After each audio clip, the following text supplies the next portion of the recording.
आइ हम अहाँ सबके एकटा बहुत नीक खिस्सा सुनाएब। एकर नाम छै गोल्डीलॉक्स आर तीनटा भालू। तऽ चलू सुनै छी। एक बेर एकटा बहुत प्यारी बच्ची छलैया। ओकर नाम छलैया गोल्डीलॉक्स। ओकर जे केश छलैया से एकदम सुनहरा छलैया, तैं ओकरा सब गोल्डीलॉक्स कहै छलैया। एक बेर ओ खलाइत खलाइत ओ अपन घरसँ कनि दूर भऽ गेलै आ जाइत जाइत ओ जंगल दिस चलि गेलै। जखन जंगल दिस ओ पहुँचलै तऽ देखलकै कि चारो बगल जंगले जंगल छै। कनि दूर पर ओकरा एकटा घर दिखाई देलकै, झोपड़ी। ओ झोपड़ी तीनटा भालू के छलैया। ओहिमे के रहै छलैया? ओहिमे एकटा बड़का सन के पापा भालू, फिर एकटा मम्मी भालू और एकटा बौआ भालू रहै छलैया। ओ झोपड़ी में यह तीनू रहै छलैया। ओ तीनू अपना लेल दलिया बनेने रहे। जलखे में भोरका नाश्ता करै छी ने अहाँ सब, ब्रेकफास्ट, तेनाहिए ओ तीनू अपना लेल जलखे बनेने रहे, दलिया। लेकिन ओ बहुत बेसी गरम रहे, तैं ओ सब ओहि टाइम नहीं खेलकै। लेकिन तीनटा बाउल में ओ दलिया धऽ देलकै आ सोचलकै जखन सरा जायत, कनि ठंडा भऽ जायत, तखन खा लेब। चलू ताबत अपना सब जंगल दिस घूमि कऽ अबै छी। आर ओ दलिया ओ सब ओतहिए टेबल पर राखि कऽ ओकरा छोड़ि देलकै। और ई बताओ अहाँ सबके दलिया नीक लगैया की? अपन मम्मी पापा के कहबनि एक बेर दलिया बना देथिन। और दलिया में ना जते ग्रीन वेजिटेबल्स छै सबटा के छोट छोट छोट छोट काटि कऽ खूब बढ़िया से बना देथिन, एकदम भूज कऽ। बहुत टेस्टी लागत अहाँ सबके, एकदम वेजिटेबल वाला दलिया। यम्मी। दलिया खायब ना तो बहुत स्ट्रॉन्ग बनाओ अहाँ सब, नहीं? ताबत में गोल्डीलॉक्स जे छै ओ एलै। ओ गेट पर आवाज देलकै, कोई छी? केओ छी? लेकिन ओतऽ कोनो जवाब नहीं एलै, कियाकि तीनू भालू कतऽ जंगल पर सैर लए निकलि गेल छलैया।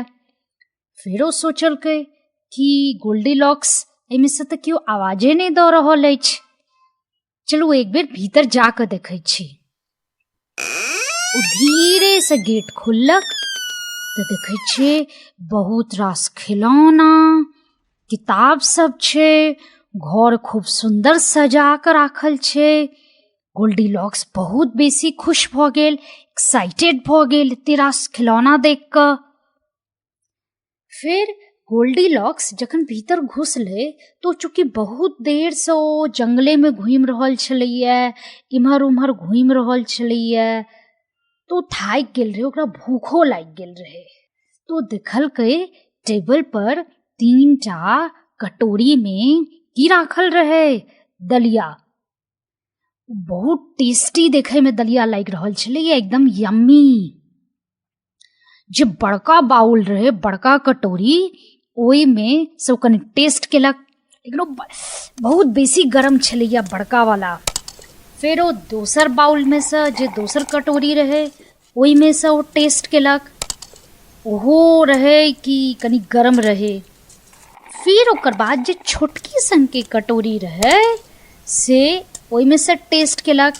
जे सबसे छोटकी रहे वो एकदम ठंडा भऽ गेल रहे। वो पूरा छोटकी कटोरी वाला पूरा खा गेलो। आब वो खा कऽ कनि थाकि गेल रहे, तो की केलकै, ओतऽ तीनटा कुर्सी राखल रहे। तब पहले ओ बड़का कुर्सी पर बैसले। वो बड़का कुर्सी कनि बेसिये हार्ड रहे, वो ओकरा से ठीक से भए नहीं रहल छलैया। फिर जे मम्मा बेयर के कुर्सी रहे, जे मम्मा भालू के कुर्सी रहे, ओहि पर बैसल। वो कनि बेसिये सॉफ्ट रहे, धस सब में धंसिए गेल। तखन एकटा और कुर्सी रहे, बौआ भालू वाला कुर्सी, लेकिन वो बहुत छोटो कुर्सी रहे। ओही पर गोल्डीलॉक बैस गेल। लिया कुर्सी की भ गेलन, कुर्सी गेलन टूटि। आब ओकरा लेल किछु बैसे के जगह नहीं रहे। आब वो पूरा घर में देख रहल छले की सब छै की छै। वो देखलकै कि 3टा बिछान लागल छै। फिर वो सीढ़ी से ऊपर गेल। ऊपर एकटा और बड्ड सुंदर रूम छलैया। ओई में 3टा बिछान रहे, 3टा बड़ सुंदर बेड लागल रहे। एकटा बड़का बेड, एकटा ओइसे छोट और एकटा छोटू बेड रहे।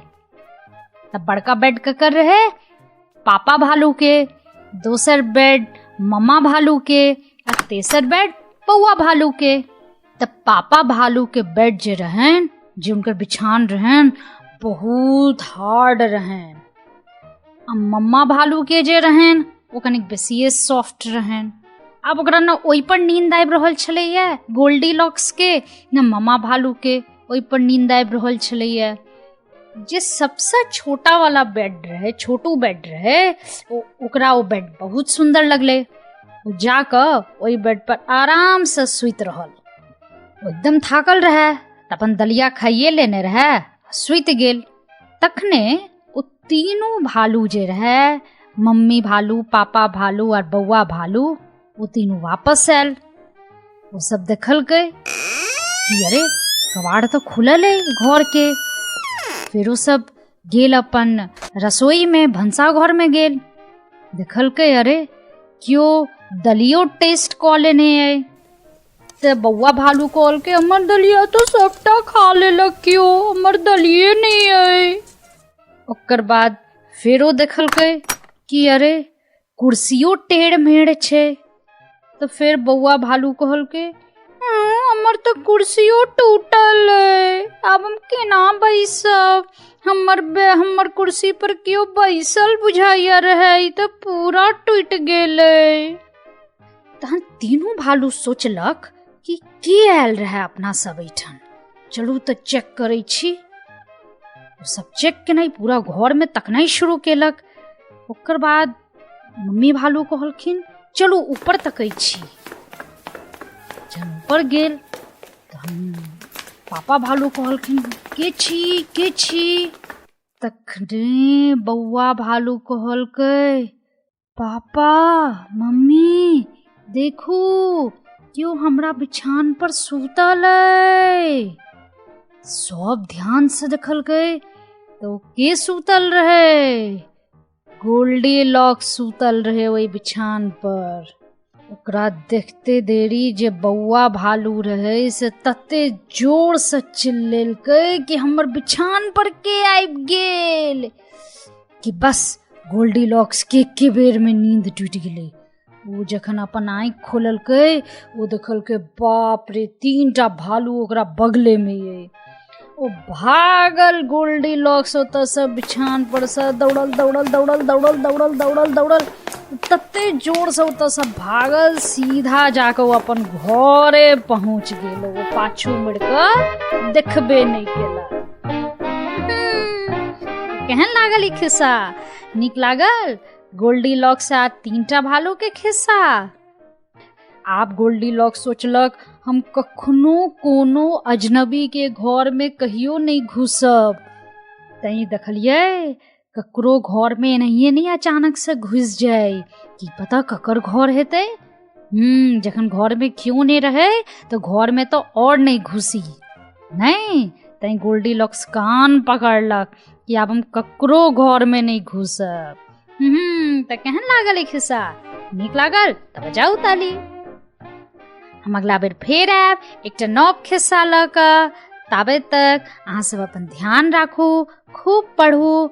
और हाँ, अब ठंडा बढ़ गेलिए ना, तही कनी कनी गरम कपड़ा सेहो पहिर लेल करब, ठीक है? तैसा अहाँ ठंडा से बचल रहब। Bye bye, take care, love you all.